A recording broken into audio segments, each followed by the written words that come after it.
If your ultimate goal is to gain admission into the tertiary institution of your choice this year, please try as much as possible to avoid these 6 things during the registration process and during the examination. The first one is that avoid late registration. As simple as that might sound, you agree with me that it is common with Nigerians generally. We always like to wait till the deadline before we make decisions. You might look at it that due to financial constraints and other things, you want to leave your application till the time that you gather enough money for it. Some of those things that you are likely to experience when you register lately is that, number one, you might be sent to another local government or another state in a case where there are no longer CBT centers in the state that you find yourself or in the state that you've registered. Maybe the old CBT centers are occupied. So for that reason, it is very, very important to register early enough. The second part of it is that you are likely to experience what we call rushed or incomplete application. When you rush into registering yourself for this examination, you are likely not to give the accurate information that you're expected to give. Or better still, you might end up not completing your application process. This will create a discrepancy between the information or between the details that you are providing during the application process and the one that you have in your originals. And when there is discrepancy between the details in your application process and your originals, no tertiary institution will be willing to accept or admit such students into their institution. Another thing is that you are likely to also give inaccurate or incomplete information. Please avoid giving inaccurate or incomplete information because it will also lead to what? It will also lead to discrepancies that I've talked about earlier, and no institution will want to give you admission. So the next thing that you have to consider is try as much as possible not to give incomplete personal details. The reason for that is this: you'll be disqualified for the admission, and there will also be a delay in the admission processing, maybe in the process of trying to fill in everything that you missed out during the process of admission. And if care is not taken, you might ultimately lose the admission. The next thing is try as much as possible to avoid wrong subject combination. This is very, very important. For this reason, I always implore students to go through the right subject combination that we have on our website. I will leave the link in the description. For every course that you want to apply for, there are certain subjects that you must combine together. Don't forget that in UTME, there are 4 subjects, which English is compulsory for everyone. The remaining 3 are crucial to the course that you want to apply for. For example, someone that wants to study medicine will surely do English. After English, you'll be expected to register physics, chemistry, and biology. Someone that is going into engineering or computer science or anything that is related to tech will be expected to register English, physics, chemistry, and mathematics, not physics, chemistry, and biology. If you are going into accounting, different institutions have different criteria before you can be considered for admission into the institution. For example, we've discovered that UNILAG failed to give admission to students that applied to study accounting in the university just because they registered commerce, economics, mathematics, and English, which is acceptable in other universities. Instead of registering commerce, UNILAG made it compulsory that you must register accounting in the examination. So you can see, if you fail to combine the right subjects, you are likely to miss out on the admission. What UNILAG eventually did was that they decided to give some of the students that scored very high, both in the post-UTME and in UTME, they decided to give them other courses, which they didn't like. Some of them rejected the offer, while some of them took it out of the fact that they didn't have any other choice. So I will implore you, try as much as possible to check the brochure. It is always on IBAS.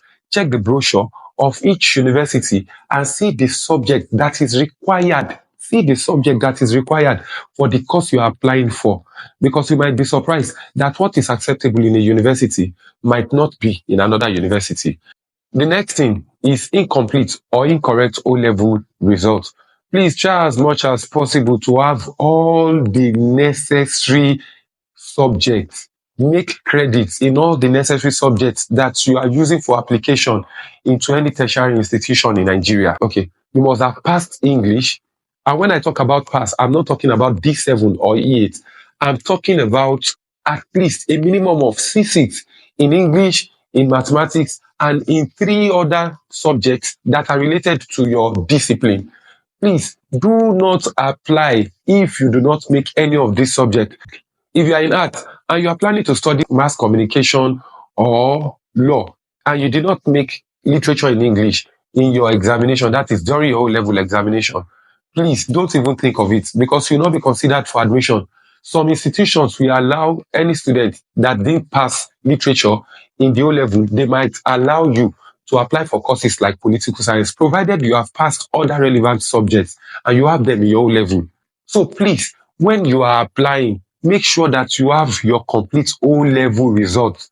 If you are in sciences, maybe you passed biology and you did not pass physics, or you passed physics and you did not pass biology, or you passed any of those subjects. You might think that some institutions will give you a waiver. There is no waiver in it.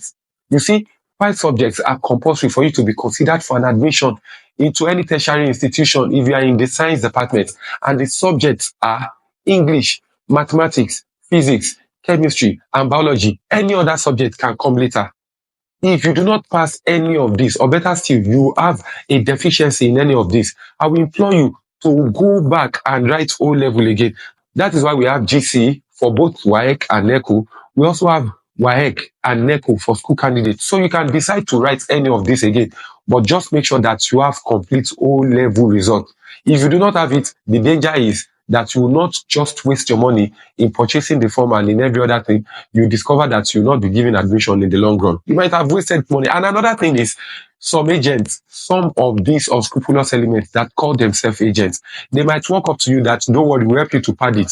You'll gain admission. But the thing is, they will take you through the back door. And when you are taken into a tertiary institution, most especially in an era where JAMB is overseeing everything, if you are taken through the back door, you'll be thrown out publicly and shamefully. And that might be when you are in your penultimate or you are in your final level. Please try as much as possible to have your complete O-level results so as to avoid any delay or any disgrace in the long run. And the next thing is, during the examination, don't ever engage yourself in examination malpractice. We have heard of stories of different CBT centers that were shut down as a result of engaging themselves in examination malpractice. Obviously, some of these opulent students, or some students that their parents are well-to-do, must have settled these CBT centers just to make sure that they leak some information to the students for the students to do very well. But JAMB will not tolerate that. Once you are caught, these are the things that are likely to happen to you. You'll be disqualified and prosecuted, because there is a penalty for examination malpractice in Nigeria, and not just in Nigeria, all over the world. Another thing is that when it is time for you to write another one, you might not be eligible for it because you would have entered the blacklist of JAMB. So I will implore you, I will advise you, try as much as possible to disengage yourself from anything that has to do with examination malpractice.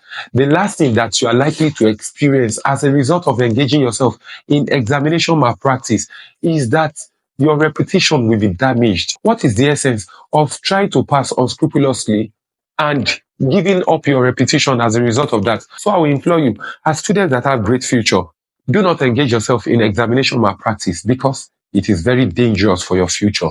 And the next thing, which is the last one, is do not allow anyone to help you to insert his or her biometrics during registration. Do not allow anyone, maybe the registrar, maybe the person that is registering you, don't allow him to help you to put his or her biometrics during the registration. They may tell you that maybe because your thumbprint, they did not see enough blood, and maybe because your face is not showing, maybe because something that is wrong or something is bad or something is just, they will just come up with flimsy excuses and they want to thumbprint for you. I will advise you, guys, don't ever allow that to happen, because once you allow it to happen, when it is time for you to do certain things like change of institution and payment of other things, they will have access to your life effortlessly. And there is a penalty for that. Another thing is, don't ever submit a wrong email address.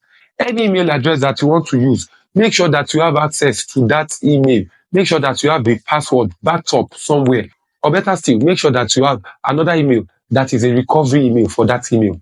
Try as much as possible to have access to your email that you are using for the registration process.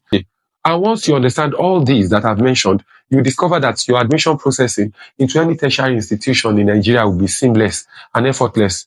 I won't say more than this. If there is any other thing that you feel you should know during and after the registration process, you can ask the questions in the comment section. And if you have found value in this video, please remember to like this video, share with your friends, and subscribe to this channel, because with this, you'll be the first person to get notifications whenever we drop any helpful content like this. I will see you in the next one. My name is Shiju Adeolushola Samson from Akadais. Thank you.